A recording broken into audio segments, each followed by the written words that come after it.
This week we'll tell you about unusual people who voluntarily ride their motorcycles about 11,000 miles in 11 days. In the Iron Butt Rally, for someone willing to slog all the way to Prudhoe Bay, Alaska and back, the prize is a plaque. This is Bike Week, and we're about to get started.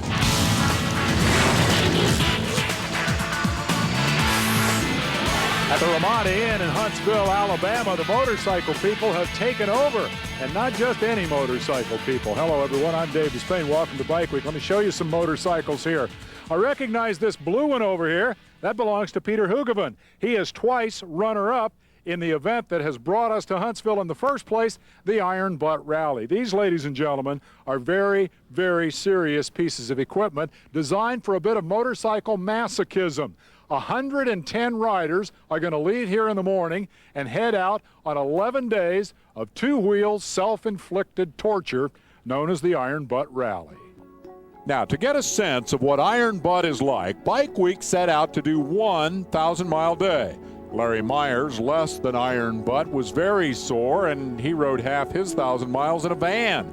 I did it all in the saddle, looked a lot worse for wear, and in my fatigue, missed a key receipt that I needed to document the feat according to the rules of the Iron Butt Association. Now, give or take a little, these people are going to do 11,000-mile days in a row.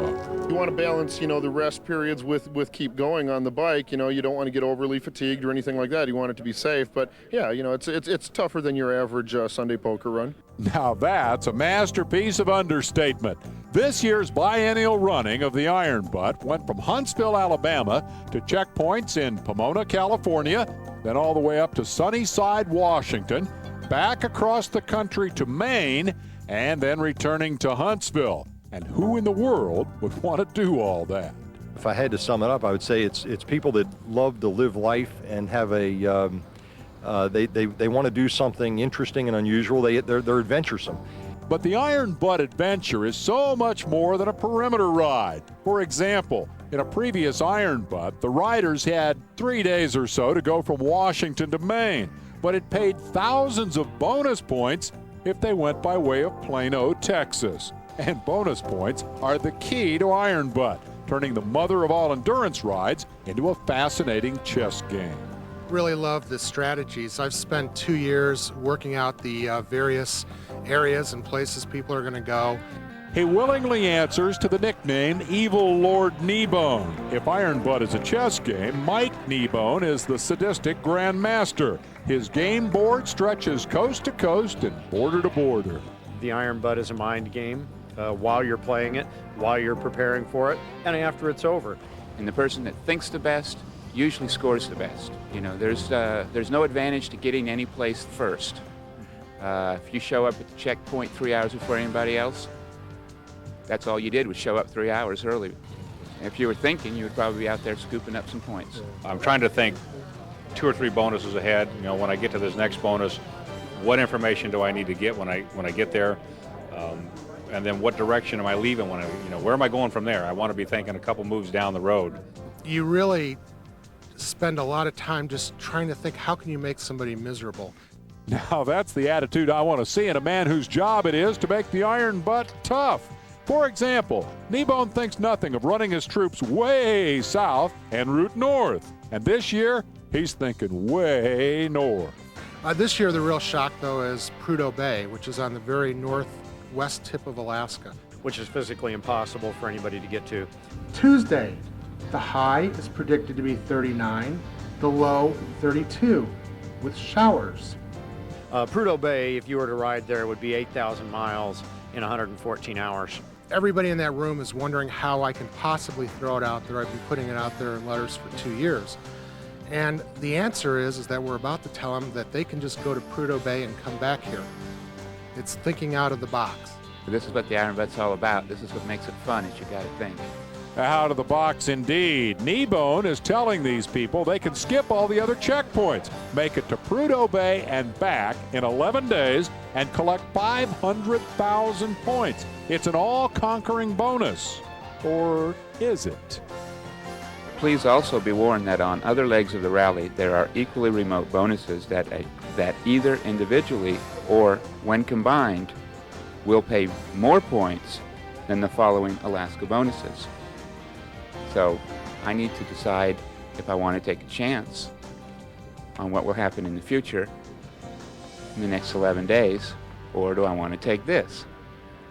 How do you make that decision? I'm going to sleep on it. Welcome back to Huntsville, Alabama. So far you've heard from George Barnes, Gary Egan, and Rick Morrison, 3 former winners very intent on winning again in Iron Butt 2001. Others have different agendas. I had polio when I was 1 year old.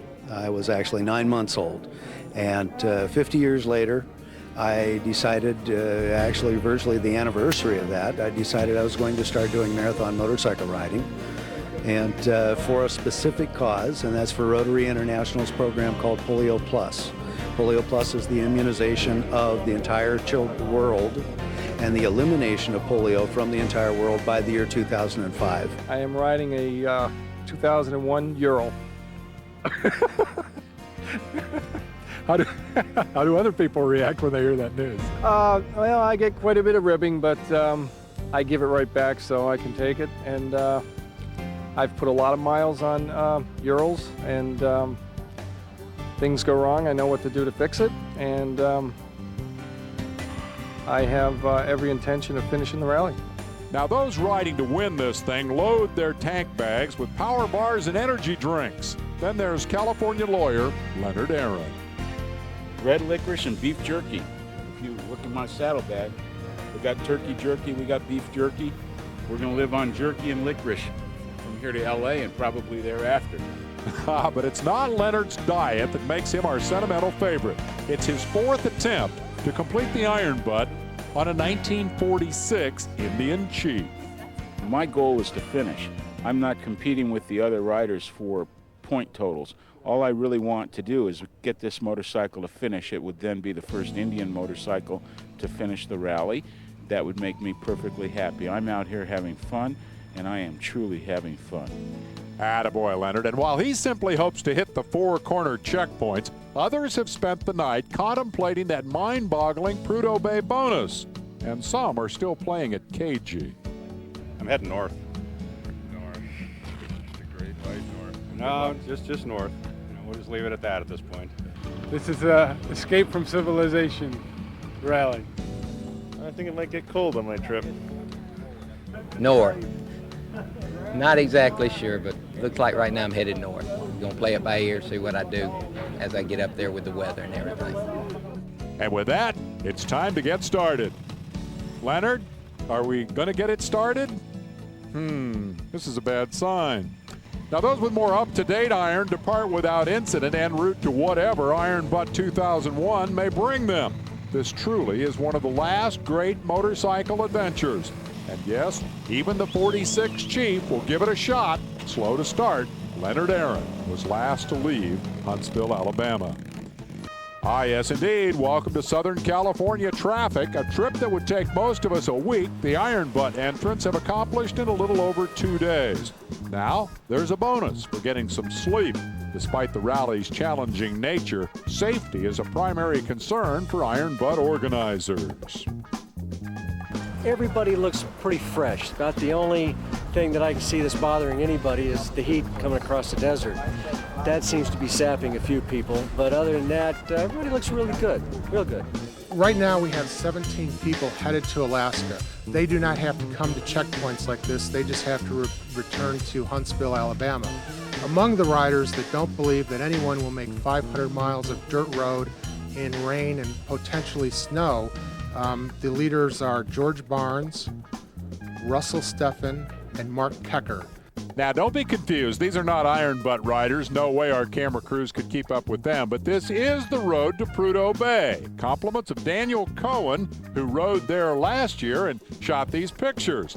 Along this road, you'll find mud, mountains, bears, big trucks, the end of the evergreens, too cold for trees past a certain point, more mud, and if you make it to the end, the Arctic Caribou Inn. That's the goal for this Iron Butt rally. Who's going to make it? Stick around and find out. Welcome back. Prudhoe Bay, Alaska, nearly 3,000 miles north of Los Angeles, is the northern end of the Alaska Pipeline. That's the pipeline on the left. By now you know that a small group of intrepid iron butt riders took a shot at riding up here and back from Huntsville, Alabama in 11 days. You'll also recall the evil Lord Kneebone's promise of bonuses later in the rally worth more than 500,000 points. At checkpoint 3 in Washington, he dropped the other shoe. A 1 million point bonus for anyone who could go from Washington to Prudhoe Bay and back to Huntsville in a window of now a little less than a week. George Barnes, who passed up the Alaska bonus the first time, went for it now. A small group of others made the same decision. Meantime, back in Washington, looky here. My hero, Leonard Aaron, successfully rode his 55-year-old Indian from Huntsville to Pomona to the Pacific Northwest, and he's still in the hunt to be an iron butt finisher. All right, thanks, Larry. Iron butt, meanwhile, rolls on. Checkpoint 3 in Maine, and so does Leonard Aaron. He lost his wallet in Butte, Montana, but otherwise all is well with Leonard and the Indian. And Leonard, like everybody else, is looking for an Alaska update. Bob Hall, George Barnes, and Eric Jewell have made Prudhoe Bay on this lake. George is having such a good time, he stopped to call me just 10 minutes ago with a status report that said I'm having a great ride. I asked him where he was at, and he's still a little bit of a stretch to go there, but he says he's going to make it. We'll find out if he's right. Meanwhile, remember Shane Smith? Well, Shane is now leading a small group of riders who made it to Prudhoe Bay from Alabama, and now they're headed to Key West, Florida, trying to maximize their bonus points. If Hall, Barnes, and Jewell fail to make it back to Huntsville on time from Alaska, one of these guys will win the Iron Butt Rally. This, by far, the 2001 Iron Butt Rally is the toughest of the tough. Today, we have people spread from Maine to British Columbia to California to Key West. No other rally have we had people so spread out. 9 people made it on the very first leg to Prudhoe Bay, and 3 made it on this very last leg. 430 miles of dirt road in upper Alaska, mud in many cases, slowed riders down, but the people that wanted to make it, they made it. Unimposing as it may be, this will be the symbol of the toughest iron butt ever. It is the end of the Pipeline Haul Road at Prudhoe Bay, Alaska. Iron butt is about big mileage. Get up here, you're a long way from anywhere. The question is, can you get back to Huntsville from here on time? We'll have Larry Myers at the finish line to tell us the answer. Hey, welcome back to Bike Week magazine. Well, this is where it all started some 11 days ago, and 11,000 plus miles ago. Of course, we're talking about the Iron Butt Rally. Dave Despain kicked it off. I'm here to see it to its conclusion. Where is Dave? I don't know. It's 5 a.m. in the morning. That's what time they started checking in. That's where Dave is. He's in bed. Me, I'm expendable. Now, this gentleman is just arriving. In fact, there's 2 or 3 just arriving. Let's hear what they have to say at 5 a.m. in the morning. It all starts with a check-in, a rather rigorous check-in process that each rider must go through. Your name is? Greg Roberts. You just made it, Greg. What do you feel like? Newest butt. What is the procedure that we go through here? Well, when the riders come in, we just get their odometer to verify their mileage for the route, and then we instruct them where to check in with the computer. Let them get a kiss from home. And then what happens? They check in and they just start their paperwork process, and they're finished. They have completed their 11-day, 11,000-mile trek here. 21587. 31,587. Yep. You flew here from Australia. Yep. Rented a motorcycle. Yep. Put 11,000 some odd miles on it. You're going to give it back and then fly home to Australia. Yep. You're going to wash this thing before you give it back? Probably not. Rider number 53. You're 69 years old. Now you should be home on the front porch with some lemonade and maybe some knitting? Are we being rather chauvinistic? No. Anyway, you know what? I don't approach that, and there is no way I could do that or even consider it. I'm just looking at the age, not the fact that you're a woman or whatever. It's the fact that you've completed this. I'm just amazed. I like riding. I like seeing the country. When I retire, I plan to go and do it some more, only not in a hurry. Again, congratulations. Is the finishing rate abnormally high, would you say, a high percent? In the last couple of ones, it's gotten better because people are more prepared. We have about a 20% dropout, people, bike problems, and that's mostly what they are, is bike problems that happen. So we had a 20% attrition rate, and I would say we're about right that on this rally.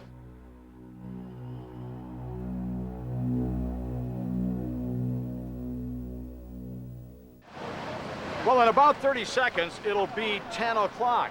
And unless George Barnes should round that corner within that 30 seconds, means this guy is going to win, Bob Hall. Bob, you chose a route. Well, first off, let me ask you this. What does it feel like to win the Iron Butt, assuming he doesn't round that corner? It feels great. I don't know what to say. I've been working at this for 3 years trying to get into this. You elected to ride from Washington to do the Prudhoe Bay thing and then back to here. How many extra miles was that? You know, at this point, I don't know, but to get to Prudhoe Bay and back, I think I've run almost 6,000 miles on this leg, pretty close to that. 6,000 miles on the leg, and it wasn't just the mileage, it was the terrain. Tell us about that. The Dalton Highway, it's a tough road. There's about 500 miles from Fairbanks up to Prudhoe Bay. Maybe 125 of that is paved, and the other 375 is basically a dirt road. Same thing you'd see in any farm country. A lot of potholes, a lot of construction on it with gravel up 5-6 inches big. Broke up my bike pretty good. Be taking up a collection later on from everybody to try to get some parts for it. Dave, I got to tell you, I'm looking at my Timex, and according to what it says, you are the Iron Butt winner. Thank you very much. Oh no! Way to go! Who is it? I don't know if they're going to be late. I'm sorry. That's all right. You're safe, though. The young lady was just here, Marcia Hall. She missed it by 3 minutes. Boy, that has to be devastating. It's actually harder on me than her. I don't like the time clock doing that to people, but it's the only fair measurement device. Normally, she could actually finish the rally, but she was also late to Maine. And there are severe penalties with being late, because once you get behind, we don't want you to try and catch up. And she got behind in Maine, she got behind here. We can't finish. There's just nothing we can do about that. So she is not an Iron Butt finisher even? No, sir. All right, thank you, Larry Myers. In contrast to that disappointment, imagine the feeling of accomplishment for these folks. 9 of the top 10 finishers made Prudhoe Bay and back. Only Bob Hall did it from Sunnyside, Washington. And here are results from some of the other notables. Rick Morrison, 14th, got stuck in the Alaska mud. Riding for polio, Bob Muchler, 9,000 miles. George Barnes and Eric Jewell made it to Prudhoe from Washington, didn't get back to Huntsville in time, 82nd and 84th respectively. Euro-mounted Paul Pellin, 87th with an engine change. Gary Egan crashed early, did not finish. And yes, Leonard Aaron did make it all the way to every checkpoint and finished 79th. First Indian rider ever to complete the Iron Butt Rally. And so with a tip of the helmet to winner Bob Hall, and to all of those riders who gave the 2001 Iron Butt their very best shot, for Larry Myers, I'm Dave Despain. That's it for Bike Week. We'll see you next time.